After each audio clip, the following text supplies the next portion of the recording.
Well, hello guys, and welcome to another video of Technpix. This is just a quick talking thing because I read an article which honestly, I visit websites like DP Review and Petapixel every day, and there's just some things that I see that don't really sit right with me. And this was actually one of them. Canon interview: increased competition allows us to level up. Now, I read pretty much through this review, and the best part, by the way, if you really want to have fun, check out the comments in these articles. They're hilarious. Basically, Canon says that they are they're sitting back and they're watching the competition, and they're actually seeing what the competition is doing before they actually make that full jump into the mirrorless market. Now, I get it, okay? I get that Canon still is the biggest camera manufacturer on the planet, and the fact that they completely revolutionized the DSLR world by introducing cameras like the 1DX and the 5D Mark I, the first 5D, which I think pretty much launched the whole DSLR segment that started shortly thereafter. I get the impression that for a few years now they've been just sitting around stagnant and not really putting that much into innovation. I mean, the Canon 5D Mark IV is a huge camera. It's ridiculous. It offers good quality, but it's gigantic. It's huge. And nowadays you have mirrorless cameras that are making leaps and bounds way past Canon. So you have, Sony with the A7 III. Then you have Fujifilm with the XH1. Now consider that is aps-c. It's not full frame, but still, these cameras compact with features, and they're pretty much half the size. And the A7 III, the quality, the image quality is actually comparable, if not better, than the Canon 5D Mark IV. Canon just keeps releasing mediocre mirrorless cameras, and their latest offering was the EOS M50. Now, I saw the video from Frono's Photo, Jared Pohl, and I saw the video from Kai, who used to be a digital rev, and they actually reviewed both of them reviewed this camera. They were at the launch event. Not only is it an aps-c sensor, so you have that 1.6 crop with respect to full frame, but there's an additional crop on the 4K. So it goes into 4K mode, and there's an even more of a crop. So you have a lens that's like a 15mm, but it's not a 15mm.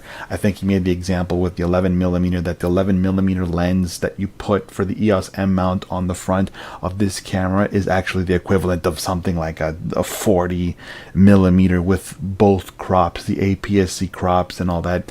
Honestly, it's like you're holding the camera in front of your face like this, and instead of looking like this when you vlog, you look like that. Hey guys, welcome to the vlog.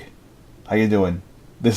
I'm recording on my brand new EOS M50 in 4K, and that's basically that's what it would look like, and that's ridiculous. And also the fact that it doesn't offer dual pixel focusing capability in 4K, and they deliberately did that. They actually said, we deliberately didn't add that because we don't want to add all the features into our low-end camera, because then people won't buy the high-end camera. But that's not the case, because you're talking about aps-c compared to full frame. There's a huge difference in terms of quality. And that's the thing. They're sitting there idly while Sony and Fuji and who else, and Panasonic with the GH5S they're passing them by. And honestly, if they don't make a serious move, because right now on the market, the Sony A7 III seems to be the cream of the crop. It seems to be even better quality than the A7R III, even though people will say that because the A7R III has more megapixels, it has better quality. They both look the same, to be honest. I looked at both, but the A7 III offers so much for $2,000. That's half the price of what the Canon 5D Mark IV costs. It's half the size. It's really half of everything. Half the price, half the size. It offers more than the Canon 5D Mark IV does. So this really it really annoyed me because actually I know somebody who's a professional photographer who said, you know what, I have the 5D Mark II and he has like what, 20 lenses. He's a professional photographer. I want to get a new camera because the Mark II is a little outdated. It still makes great pictures, but the focus is not fast enough. He said, I'm not sure if I want to upgrade to the Mark IV or if I want to just switch over to Sony, because Sony actually has amazing image quality. The cameras aren't as heavy. It's lighter. Just everything is lighter and smaller and offers actually better quality than the Mark II. I said, look, and this was like I think a month before the Sony a7 III was announced. I said, yeah, I have a Sony a6000. I love it. It's a small package. The battery doesn't last the whole day, as you know, as people would expect it, as well as it does in a mirrorless, in a DSLR. But I can adapt old lenses to it, manual lenses. The native lenses are small. It has amazing autofocus. It's really fast. It has like 1 billion autofocus points. It's fast to focus. The video is good. The focus in the video is amazing. It has high quality video. I'm happy with that. I probably will eventually in the near future upgrade to the a6500 unless something new is announced, and probably check that out actually, because I'm actually thinking about maybe venturing into the world of 4K. But it makes sense. I mean, why wouldn't you use a mirrorless camera in 2018?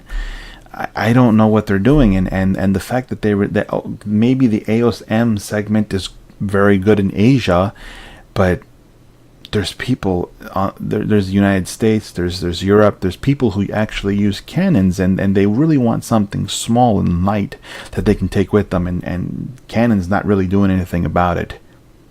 So that's just my thought on this, that Canon should just get a move on. Yeah, I'm going to be putting out more of these videos. Let me know, guys, what you think about this whole Canon situation. Do any of you own the EOS M50? Do you plan on buying one? Why? Don't buy one if you do it for the 4K, because there's like ridiculous crop on it. That's really bad. You would have to put on a 1mm lens to actually, you know, be able to use it for vlogging. But let me know what you think. I really am curious to know what you guys think about this whole Canon thing. Do you own a Canon camera? Do you have a Sony? Did you switch? Why? Leave it in the comments below. I really would love to hear from you guys. And check out my social media pages, and don't forget to subscribe, and I will see you in the next video.